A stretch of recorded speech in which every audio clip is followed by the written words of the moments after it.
सभी भाइयों को नमस्कार, साथ ही साथ बहनों को भी नमस्कार। आप सभी में काफ़ी लोगों ने कल पूछा कि भैया 29 तारीख को कोर्ट में क्या हुआ था। इसके बारे में मैंने ऑडियो बना के भी लोगों को बताया था और काफ़ी लोग जो थे वो ऑडियो के बाद भी उनके अंदर बड़ा कन्फ्यूजन था। तो मैं आपसे बता दूं कि मैंने आपको इससे पहले भी एक वीडियो के माध्यम से बताया था कि 29 तारीख को कुछ नहीं होना है, काउंटर की डेट है, रिजॉइंडर सबमिट नहीं होता है, रिजॉइंडर के लिए 1 महीने का टाइम मिल सकता है, 15 दिन का टाइम मिल सकता है। तो वही सही प्रकार से मान लीजिए कि टाइम मिला है 27 जुलाई का। 27 जुलाई को अपने ऑर्डर के लिए, अपने रिट पे फाइनल ऑर्डर के लिए डेट लगी हुई है 27 जुलाई को। 15 तारीख को हमारी जितनी रिटें थी सब पे ऑर्डर हो चुका था। सच्चिदानंद वाली जो रिट थी 264-65 की, उस पर भी ऑर्डर हो गया था। तो कल जब कोर्ट की जो हियरिंग हुई थी उसमें क्या क्या बातें हुई थी वो भी बता दूं, क्योंकि वो चीज़ें आप लोग नहीं सुन पाते हैं, क्योंकि वो जो लिंक आता है वो सिर्फ एडवोकेट्स को आता है, जो एडवोकेट्स उसमें इनरोल्ड है। और कहीं ना कहीं हम लोग चैम्बर में रहते हैं, जो चीज़ें देखते रहते हैं, सुनते रहते हैं। तो कल क्या हुआ था कि जो CSC विक्रम बहादुर सिंह है, उन्होंने कुछ ऑर्डर दिखाए। उस ऑर्डर को दिखाते उन्होंने बोला कि माय लॉर्ड, ये वो रिटें हैं जो 15 तारीख के बाद फाइल हुई हैं और लखनऊ बेंच में फाइल हुई हैं। इलाहाबाद हाई कोर्ट की जो बेंच है, लखनऊ बेंच, उसमें ये रिट फाइल हुई हैं और इनको वहाँ पे जस्टिस ने, जो वहाँ के जो जस्टिस थे जिन जिन कोर्टों में गई थी रिटें, वहाँ से उन्होंने इन रिटों को डिसमिस कर दिया है। तो उस बिहाफ पे अब बताइए कब तक रिटें आती रहेंगी, कब तक फॉर्म भरने के सिलसिले चलते रहेंगे। तो जो जस्टिस थे सौरभ श्याम शमशेरी साहब, उन्होंने बोला कि देखिए जो 15 तक जिनके ऑर्डर हो गए हैं उनको तो आप एकदम सेफ रखिए, और जो ऑर्डर है एक बार हो चुका है उस पर बार बार ऑर्डर नहीं करना है। तो कहीं ना कहीं आप ये मान के चलिए 15 तारीख तक जिन लोगों के हाई कोर्ट में ऑर्डर इंटरिम हो गए थे, चाहे वो हमारी जितनी भी रिटें हों, हमारी कोई रिट नहीं बची थी उसमें, हमारी शिवराज सिंह, अजीत सिंह, उत्पल सिंह, मीत, दिनेश कुमार, आशुतोष त्रिपाठी, ये सारी रिट तो हो ही गई थी। साथ में कुछ अनुज दुबे की रिटें थी, वो भी उन पे भी ऑर्डर हो गया था। और सच्चिदानंद वाली एक रिट है 265 लोगों की, उनका भी ऑर्डर हो चुका था। तो जब ये सारी चीज़ें हो गई तो मैंने सोचा क्यों ना भर्ती बोर्ड चलते हैं। तो भर्ती बोर्ड में सच्चिदानंद रिट के कुछ लोग थे, जैसे आबिद खान वगैरह हैं, उनके साथ एक लोग और थे सहयोगी। तो हम लोग इलाहाबाद से चले और हमने कहा क्यों ना चलो सब लोग साथ मिलकर काम करते हैं, जिससे एक यूनिटी की झलक आती है। कभी किसी बीच में ग्रुप का डिवाइडेशन ना हो कि आप इस ग्रुप के हैं, हम उस ग्रुप के हैं। इस चीज़ को सोचते हुए हम लोग भर्ती बोर्ड आए। लेकिन आपको पता होगा कि उत्तर प्रदेश पुलिस के इस समय नए DG जो हुए हैं वो आपके गोयल साहब हो गए हैं, मुकुल गोयल साहब। और जो पुराने DG है उनका आज फेयरवेल था, जिसमें DG भर्ती बोर्ड RK विश्वकर्मा साहब गए हुए थे, और कहीं ना कहीं हमारे पहुंचने से थोड़ी देर बाद वो चले गए। तो DG साहब से तो बात नहीं हो पाई, लेकिन नोडल अधिकारी साहब से हमारी मुलाकात हुई। नोडल अधिकारी साहब को ऑर्डर की कॉपियाँ पुरानी वाली दी गई और कल के पूरी हेयरिंग के बारे में बताया गया। और चूंकि कहीं ना कहीं 2016 से वो हम लोग से जुड़े हुए हैं, तो हम लोग के द्वारा कही गई बात को सीरियस लेते हैं। उनको लगता है कि हाँ, लड़के लॉ के बारे में काफ़ी कुछ जानते हैं, जो बताएंगे वो गलत नहीं होगा। तो हम लोगों ने बताया कि सर ऐसी ऐसी चीज़ें हुई हैं, कल कहीं ना कहीं आपको एक गाइडलाइन मिल गई है कि 15 तारीख तक जितने याचित हैं इनको अलाउ कर दिया जाए। तो अगर ऐसी पोजीशन है कि जिन लोगों को 15 तक ऑर्डर आ गया है, तो संख्या भी बहुत बड़ी नहीं है, मुश्किल से मुश्किल 2000 लड़के हैं, 2200। तो इनका फॉर्म भराने की प्रक्रिया क्यों ना शुरू कर दी जाए, 10-15 दिन के अंदर ही फॉर्म कंप्लीट करके ख़त्म कर दिया जाए।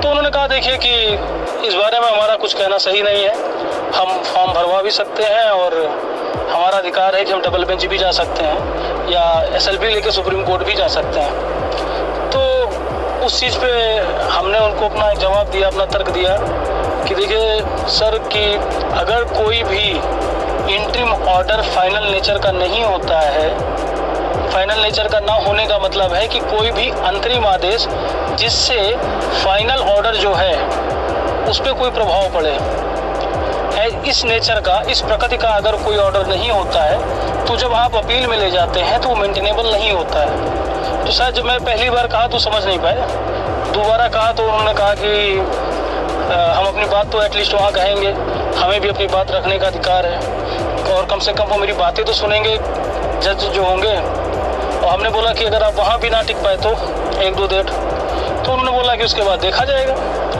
कम से कम अभी तो हम अपनी बातों को रख सकते हैं। तो कुल मिला के हमें ये लगता है कि अगर ये 1-2 दिन के अंदर फॉर्म नहीं भरवा की प्रक्रिया स्टार्ट नहीं करते हैं तो हमारा वेट करना सही नहीं है, क्योंकि अगर हम इंतज़ार करते रहेंगे तो महीनों हमको लटका ले जाएंगे। तो हमारे लिए बहुत ज़रूरी है कि हम कंटेम्प्ट ऑफ कोर्ट करें। अगर हम कंटेम्प्ट ऑफ कोर्ट करेंगे तो कहीं ना कहीं इनको जल्द से जल्द अपनी अपील लानी होगी। अगर ये अपील नहीं लाते हैं तो उन्हें कंटेम्प्ट में आना पड़ेगा। तो हमारे पास सिर्फ 2 ही रास्ते हैं, या तो चुपचाप हाथ पे हाथ रख के हम बैठे रहें और इनके अगले स्टेप का इंतज़ार करें, उसमें महीनों गुजर सकते हैं। दूसरा रास्ता हमारे पास ये है कि हम कंटेम्प्ट करें, जिससे इनके अंदर कुछ तो रिएक्शन आएगा। कंटेम्प्ट में बुलाए जाएंगे, डांटे जाएंगे, नहीं है तो कम से कम अपील भी करना है तो जल्द से जल्द करेंगे। तो मुझे लगता है कि कंटेम्प्ट के बाद जब अपील में मैटर जाता है तो एडवोकेट हैं वो फिर से अपनी पुरानी जो फीस होती है उसको कोट करते हैं, क्योंकि मैटर 2 जजों के बाद जाता है और कहीं ना कहीं वो फीस कोट करने की कोशिश करते हैं। और साथ में कंटेम्प्ट में पैसा लगता ही लगता है। तो ऐसी पोजीशन ना हो कि एक लड़का फॉर्म भरने में ही इतना पैसा खर्च कर दे कि वो बेचारा अंदर ही अंदर टूट जाए। और इनकी पॉलिसी भी यही है, इनको लगता है कि जो लड़का शुरुआती तौर पे फॉर्म भर रहा है, एक लड़का वो होता है जो कोर्ट से जीतने के बाद सीधे सिलेक्शन पाता है। एक लड़का फॉर्म भरने में इतना उसको संघर्ष करा दो कि वो पैसे से टूट जाए। इनकी पॉलिसी ये है। तो हम लोग उसी हिसाब से काम करेंगे कि आप लोग से पैसा ज़्यादा ना लेना पड़े ना, या फिर ना ही लेना पड़े। कोशिश हमारी यही रहेगी। और कभी हम इस चीज़ का पक्षपात नहीं करेंगे कि कोई लड़का उस रिट का है, कोई लड़का इस रिट का है, इसलिए उससे बात मत करो क्योंकि उसने उसको पैसा दिया है। हमको जिसने पैसा दिया है हम उससे बात करेंगे। कभी कभी क्या हो जाता है कि बहुत ज़्यादा कॉल आने लगते हैं, तब प्रायोरिटी रहती है अपने लड़के। लेकिन जब सामान्य तौर पर बैठे रहते हैं तो किसी का भी कॉल आता है तो हम अटेंड करते हैं। अगर नहीं उठा पाते हैं तो फिर तब से रिटर्न कॉल करते हैं, चाहे वो 265 या 264 वाले लड़के हों, सच्चिदानंद वाले, चाहे वो मेरे लड़के हों या अनुज दुबे के लड़के हों, किसी का भी। तो कुल मिला के हम चाहते हैं एक टीम वर्क रहे, सब लोग एक साथ रहें, कोई ग्रुपबाजी ना हो। 15 तक जिनका ऑर्डर हुआ है उनका सिर्फ एक ग्रुप है और वो ग्रुप है आदित्य सिंह का ग्रुप। जिन जिन लोगों का 15 तक ऑर्डर हुआ है आपको न्याय मिलेगा, फॉर्म भरने का मौका मिलेगा, लेकिन थोड़ी सी कमर कसनी पड़ेगी अब हम लोगों को। काम आपका तो नहीं है लेकिन मेरा पड़ गया है। मैं आपसे बस एक ही काम कह सकता हूँ कि आप पढ़ते रहिए, कहीं ऐसा ना हो कि फॉर्म भरने का मौका मिले और बाद में आप एग्ज़ाम ना निकाल पाए, वो ज़्यादा कष्टकारी हो जाएगा। मज़ा लोग तब लेंगे कि इतनी लड़ाई करके फॉर्म भरे और बाद में हुआ गया ठन ठन गोपाल हो गया। तो कुल मिला के मैं ये ध्यान देना है कि आप पढ़ते रहिए, लड़ने का जिम्मा आप हम पे छोड़ दीजिए। अगर ये डबल बेंच जाएंगे भी तो 1 डेट 2 डेट से ज़्यादा नहीं टिकेंगे, लेकिन वही बात है डिले करने की। हमको लगता है ये खुद चाहते हैं कि मामला कहीं ना कहीं डिले रहता है, डिले चलता रहे। तो कुल मिला के कोशिश यही है कि आपको बता दिया गया कि कल 29 तारीख को कोर्ट में क्या हुआ था, लगभग चीज़ें आपको बता दी गई हैं। कोई नया ऑर्डर पास नहीं हुआ है। 15 तारीख तक जितने लोगों के ऑर्डर थे उन्हीं को स्टैंड को मेंटेन रखा है। CSC साहब ने क्या कहा है वो सारी चीज़ें बता दी गई हैं कि CSC साहब ने कहा कि 15 तारीख के बाद कुछ रिटें ऐसी हैं जिनको हाई कोर्ट लखनऊ बेंच जो थी उसने खारिज कर दिया है। इसलिए 15 तारीख फॉर्म डालने की लास्ट डेट थी, इसलिए 15 तारीख के तक जिन लोगों का ऑर्डर नहीं हुआ है उन पे माय लॉर्ड कोई रिलीफ ना दिया जाए। और कहीं ना कहीं जज उस पर सहमत भी दिखे। और मुझे लग रहा है कि फाइनल ऑर्डर आएगा तब भी कहीं ना कहीं 15 तारीख की डेट को एक मैं आप कह सकते हैं कि एक मेजरमेंट के लिए एक लाइन बनाई जाएगी 15 तारीख की। बाकी भर्ती बोर्ड को हम लोगों ने कहीं ना कहीं चेता दिया है कि आप डबल बेंच गए तो आप जीतेंगे नहीं। और कहीं ना कहीं हम और जो मुद्दे आपने किए हैं, आप ही सोचिए अगर ये कल जाके चैलेंज भी करते हैं तो आधे लोग का उन्होंने फॉर्म भरवा दिया है।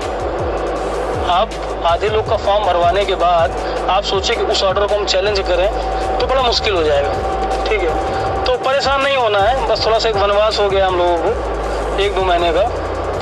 अगर ये अपील में जाएंगे तो हमको टाइम लग जाएगा। अगर अपील में नहीं जाएंगे तो फॉर्म भराने की प्रक्रिया स्टार्ट कर देंगे। चूँकि DG साहब थे नहीं, वो फेयरवेल में गए हुए थे, इसलिए उनसे मुलाकात नहीं हो पाई। और रहमान साहब से मुलाकात हुई और काफ़ी देर बात हुई।